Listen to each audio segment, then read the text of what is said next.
What is up mga kachaw? Another good day. And for today's episode, pag-usapan naman natin kung ano yung tamang PSI ng gulong ng ating mga best tune pony.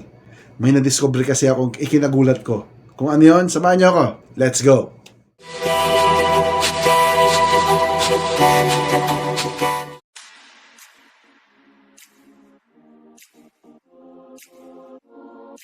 Okay, so yun na nga mga kachaw, no? Ano nga ba yung tamang PSI o yung tamang hangin ng ating mga best tune pony? Well, bago ko simulan yan, nagtanong kasi ako sa ating best tune pony group.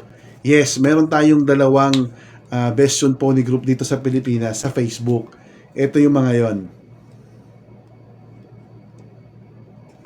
At ito. Yan. Nagtanong kasi ako kasi gusto kong tanggalin yung hubcap ng best tune pony namin kasi napansin ko hindi nakasentro yung pito nung gulong doon sa pinakabutas nung hubcap.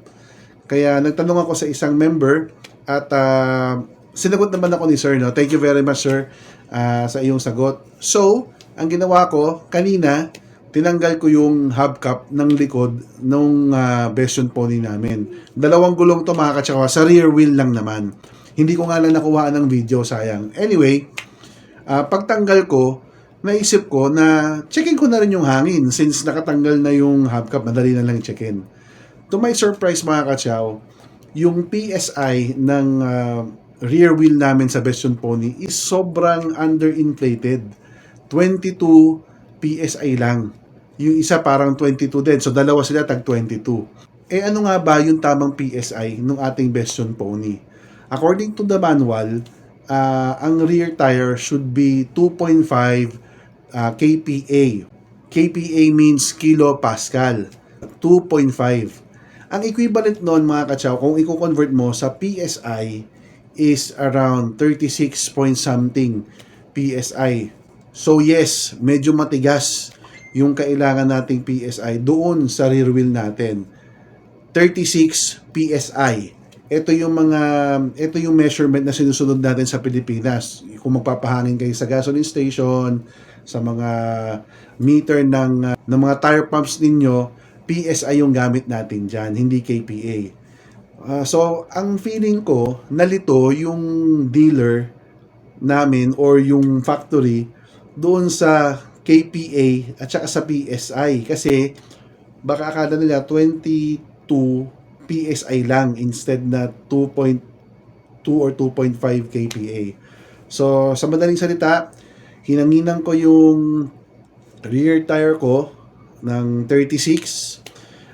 Ibinalik ko ng tama yung hubcap. So, ngayon nakalitaw na yung pito niya. So, madali na lang naming hanginan or babawasan ng hangin kung kailangan kasi nakalitaw na siya. So, ganun din yung ginawa ko sa rear tire. Tapos, yung sa front tire naman namin, since nakalitaw naman na yung pito nung gulong, chinek ko din. My God, ganun din, underinflated din. 23 PSI naman. So, ano nga ba yung tamang pressure or hangin ng front wheel natin? According to the manual, it's 23 or 2.3 kPa, which is equivalent to, kung di ako nagkamali, 33 PSI.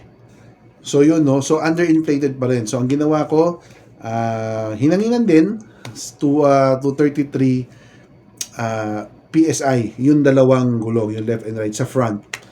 So nagulat ako after all this usage mga kachaw, simula nung nakuha namin yung best tune pony namin, underinflated pala yung manggugulong namin. So ibig sabihin nun, mas madaming nakokonsume na kilowatt hour yung aming sasakyan instead na mas matipid sana. So mas matetesting natin to ngayon after kung mahangin na ng tamang PSI yung mga gulong kasi pupunta kami sa Makapagal this Sunday for the grand graduation ng aking daughter sa kanyang McDo Clinico. For sure, mararamdaman to mga kachaw kasi napakalaking factor nung hangin ng gulong natin. Even the size of the wheel, malaking factor yan. May napanood ako sa YouTube na nagpalit sila ng gulong from 17 to 18, nabawasan yung kanilang mga range talagang drastically, no, sa mga malalaking Tesla model to. So naniniwala ako na mas titipid ngayon yung aming best tune pony. So yun nga mga kachaw, no, you might want to check your tire pressure as well. Baka mamaya underinflated din ito, or wag din naman overinflated kasi so sobrang tagtag and baka tumigas or pangit yung maging ride ng ating best tune pony kapag overinflated. And hope this video helps. And kung nagustuhan mo pala ang ating video for today, don't forget to subscribe to my channel.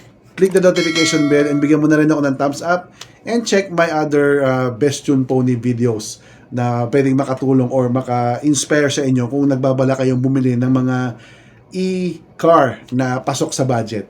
So maraming salamat sa panonood nyo mga kasyaw. Stay safe lagi. Ciao!